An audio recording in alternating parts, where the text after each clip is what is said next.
A medida que vamos avanzando en la investigación de nuestro pasado, nos vamos dando cuenta que existen multitud de sucesos en la antigüedad, así como pruebas en forma de monumentos antiguos, que no pueden ser explicados por la arqueología tradicional. Estas pruebas son desacreditadas o silenciadas por la ciencia convencional y por los medios de comunicación. Sin embargo, es conocido el gran interés de los gobiernos en su estudio. ¿Saben algo que nos ocultan? ¿Es posible que quieran revelar una tecnología avanzada que les daría ventaja sobre sus rivales? Bienvenidos a un nuevo episodio de Creadores Alienígenas.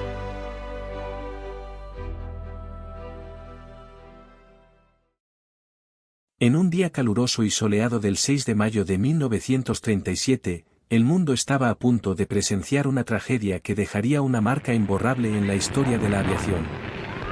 Era la época de entreguerras, un periodo marcado por cambios radicales y avances tecnológicos, y la humanidad ansiaba explorar los cielos con la misma pasión con la que había conquistado la Tierra.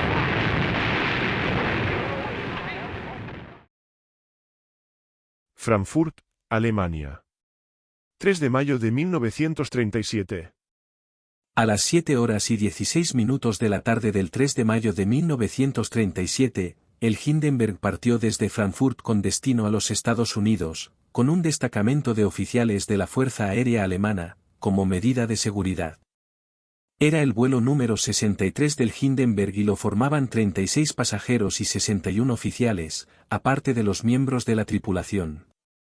Los pudientes pasajeros tenían distribuidos sus alojamientos dentro de la cubierta del dirigible, lo que les servía para ser más aerodinámico. Esto lo hacía distinto al Graf Zeppelin, que los tenía en la góndola. El espacio de los pasajeros se dividía en dos cubiertas, llamadas cubierta A y cubierta B. En la cubierta A podíamos encontrar el comedor, el salón, la sala de escritura, los paseos a babor y estribor del barco y 25 camarotes interiores con literas dobles. Pero en el Hindenburg, todo estaba hecho para el lujo de sus adinerados pasajeros. Por eso, la decoración fue realizada por el arquitecto Fritz August Breuhaus. El comedor cubría toda la parte de babor de la cubierta A, medía unos 15 metros de largo por 4 metros de ancho y estaba refinadamente decorado con papel tapiz de seda, representando escenas del Graf Zeppelin en sus viajes a América del Sur. El mobiliario del comedor disponía de sillas tapizadas en rojo y cuyas patas se hicieron de aluminio para reducir al máximo el peso. En el otro lado de la cubierta, a estribor, tenemos el salón y la sala de escritura. El salón medía 10 metros de largo y estaba decorado con un mural que representaba las rutas y barcos de los exploradores Fernando de Magallanes, el Capitán Cook, Vasco de Gama y Cristóbal Colón, así como las travesías sudamericanas del LZ-127 Graf Zeppelin. Las sillas también estaban hechas de aluminio, pero decoradas en color marrón. Como curiosidad, comentaros que, durante 1936, en el salón existía un piano, fabricado de duraluminio para reducir peso. Aún así, fue retirado posteriormente. En el centro de la cubierta, entre el comedor y el salón, se distribuían los camarotes de los pasajeros. En un inicio, había 25 cabinas con literas dobles, lo que suponía una capacidad de 50 personas. Aunque posteriormente, se añadieron 9 camarotes más en la cubierta B, lo que elevaba el pasaje en 20 pasajeros más. Esta ampliación se hizo a causa de que, de manera obligada, se tuvo que utilizar hidrógeno en lugar de helio. Recordad que el Hindenburg fue diseñado inicialmente para funcionar con helio, pero Estados Unidos dejó de exportarlo. Por esto, tuvieron que recurrir al hidrógeno, más peligroso por ser altamente inflamable, pero a la vez con mayor poder de elevación. Las cabinas eran modestas y, al estar en el centro de la cubierta, no tenían ventanas. Estaban compuestos de una litera, un pequeño escritorio abatible y un pequeño lavabo de plástico blanco, aunque con agua tanto fría como caliente. En cuanto a baño, el camarote no disponía de él, por lo que los pasajeros debían ir a la cubierta B. Tampoco tenían ducha, el Hindenburg tenía solamente una ducha, también en la cubierta B, que dispensaba un débil chorro de agua. En el diseño de los camarotes también se había minimizado el peso al máximo, ya que las paredes estaban hechas con una fina capa de espuma cubierta de tela. En cuanto a la comodidad de los pasajeros, el Hindenburg incorporaba otra mejora importante respecto al Graf Zeppelin.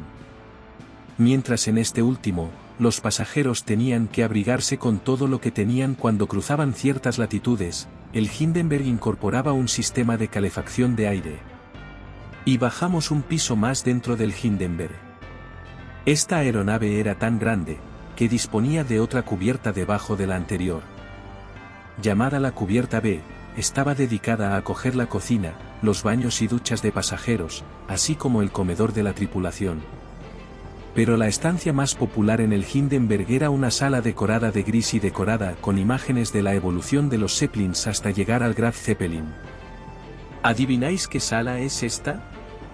Es la sala de fumadores. Efectivamente, existía una sala de fumadores, en un globo que contiene miles de metros cúbicos de un gas altamente inflamable como el hidrógeno. Esta sala, se mantenía a una presión mayor a la ambiental, para evitar que una posible fuga de hidrógeno entrara en ella. Además, estaba protegida por una esclusa de doble puerta. También se ponía a disposición de los clientes, un encendedor eléctrico, para que no se emita ninguna chispa.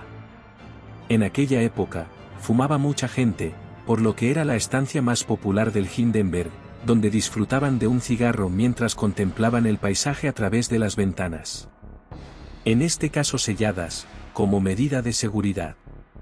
Anexo a la sala de fumadores estaba el bar. Allí se servían sabrosos cócteles, para deleite de los pasajeros. Pero la gran mole de hidrógeno, sigue su camino hacia América. Tras salir del aeródromo de Frankfurt a las 7:04 de la tarde, pasa por Colonia, Países Bajos y el Canal de la Mancha, para empezar a cruzar el Atlántico a las 2 de la mañana del día siguiente. Los pasajeros disfrutan de los paisajes helados del sur de Groenlandia y el norte de Terranova. Sobre el mediodía del día 6 de mayo, el Hindenburg llega a Boston, para sobrevolar la ciudad de Nueva York a las 3 de la tarde. Finalmente, alcanza el final de su viaje, la estación aérea de Lakehurst, en Nueva Jersey, a las 4:03 de la tarde. Pero las condiciones climatológicas no son buenas para aterrizar, obligando al capitán Max Pratt y al oficial al mando en Lakehurst, Charles Rosendahl, a suspender el aterrizaje hasta que mejore el tiempo.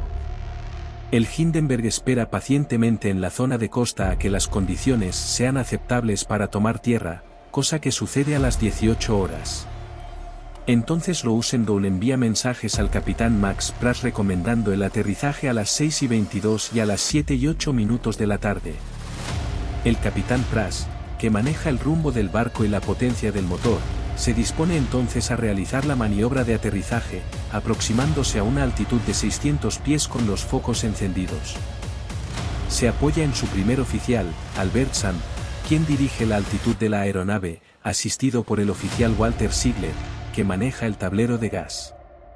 El cuadro de oficiales lo cierra el segundo oficial, Heinrich Bauer, al mando del tablero de lastre. Este último, es el responsable de actuar sus mandos y soltar carga de hidrógeno, para facilitar el aterrizaje. El Hindenburg está algo desnivelado, por lo que la tripulación actúa sobre el gas y sobre el lastre, pero sin éxito. Pero esto no es lo único. El viento cambia de este a suroeste, por lo que ahora tienen un viento de cara que dificulta la maniobra. Esto no atemoriza a los oficiales del Hindenburg, que tienen que realizar un giro en ese bastante brusco, para enfilar bien el poste de amarre. Una de las teorías del desastre, achacaba la tragedia a la rotura de un cable por esta maniobra brusca, cable que cortaría una de las celdas de gas. Finalmente, gracias a la pericia de sus oficiales, desde una altitud de 180 pies, el Hindenburg lanza sus cuerdas de aterrizaje a los 19:21. Todos los pasajeros estaban ya preparados para desembarcar.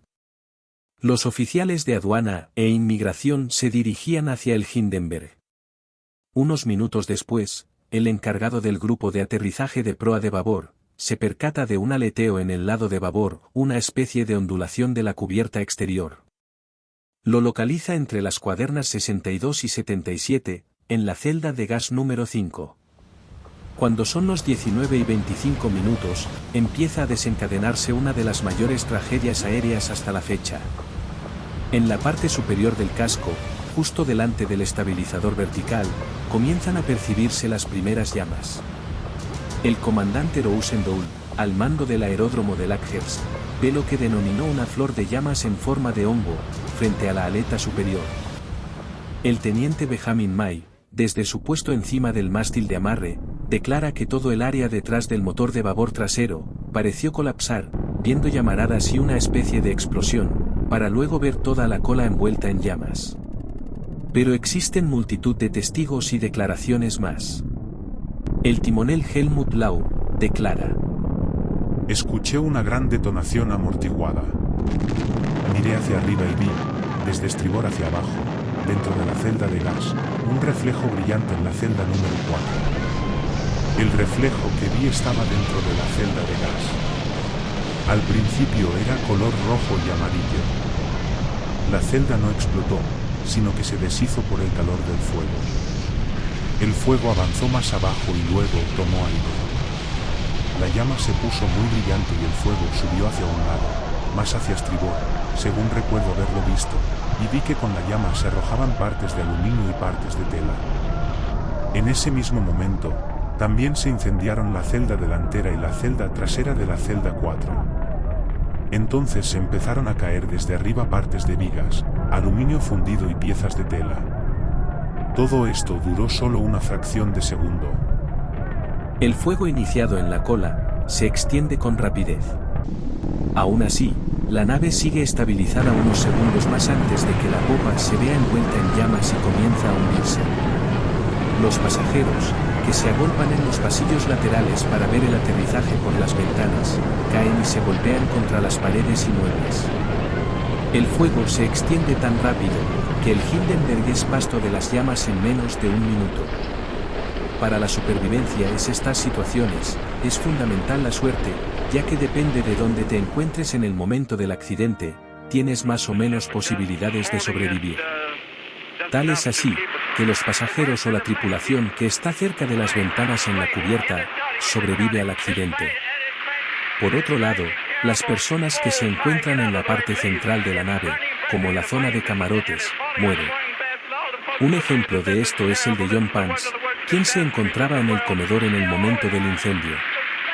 Allí, el fotógrafo del barco, Carl Otto Clemens, le anima a saltar por la ventana. Carl sobrevive al accidente gracias a esta decisión. John Pans, sin embargo, no tiene tanta suerte. A pesar de la recomendación de Carl, no salta de la nave, ya que salió de la sala para buscar a su esposa Emma, que había ido al camarote por su abrigo. Emma y John mueren en el incendio. Otro ejemplo es el de la familia Doener, formado por un matrimonio y sus 3 hijos. Estaban en el comedor cuando se inició el fuego, pero Germán, el marido, se había ido un poco antes. Su esposa saltó a tiempo de la aeronave, junto a sus 2 hijos más pequeños. La hija mayor, Irene, de 16 años, salió en busca de su padre. Tanto ella como Germán murieron en el incendio. En menos de 30 segundos de la aparición de las primeras llamas, el Hindenburg se posa en el suelo, convertido en una enorme bola de fuego. Las personas que habían conseguido saltar a tiempo, corrían despavoridas para ponerse a salvo. No fue el caso de los soldados de la Marina. El suboficial Frederick Tobin, veterano piloto de dirigibles y encargado del grupo de desembarco, había sobrevivido al accidente del USS Shenandoah. Frederick estaba dispuesto a perder su vida por ayudar a los accidentados a sobrevivir, por lo que, en un derroche de valor sobrecogedor, grita a sus hombres, hombres de la Marina, permaneced firmes. En ese momento, sus hombres se dan media vuelta y se dirigen hacia la nave en llamas para rescatar a los supervivientes. Cuando todo acabó, se pudo corroborar que 13 de los 36 pasajeros habían muerto, al igual que 22 de los 61 tripulantes. A partir de esta noche, ya nada volvería a ser igual para los Zeppelins. El fin de su época se había producido. Si bien, hasta la fecha había habido catástrofes mayores a esta, en cuanto a número de víctimas, recordad el desastre del USS Akron, con 73 víctimas tras estrellarse en el mar, o el R-101 británico, donde murieron 48 personas. La diferencia estaba en que estos últimos accidentes se habían producido en sitios apartados y no existían imágenes que mostrar al público. En el caso del Hindenburg, el dramático incendio fue captado incluso en película de vídeo. Las imágenes impactaron a una sociedad que, a diferencia de la actual, no estaba acostumbrada a ver grabaciones de desastres de este tipo.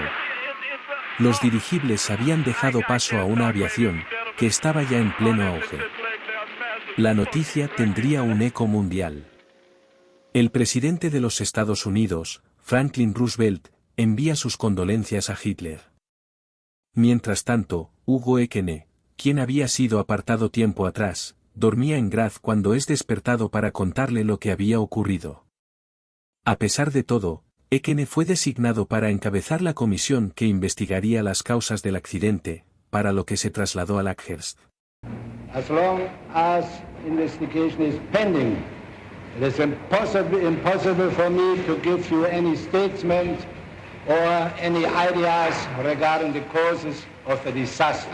Las conclusiones del equipo de Ekene fueron que el incendio lo originó un chispazo, provocado por la electricidad estática acumulada por el Hindenburg y catalizada por el lanzamiento de los cabos de amarre sobre la tierra húmeda, así como las descargas de hidrógeno que se hicieron durante la maniobra de aterrizaje. Aunque también propusieron otra hipótesis.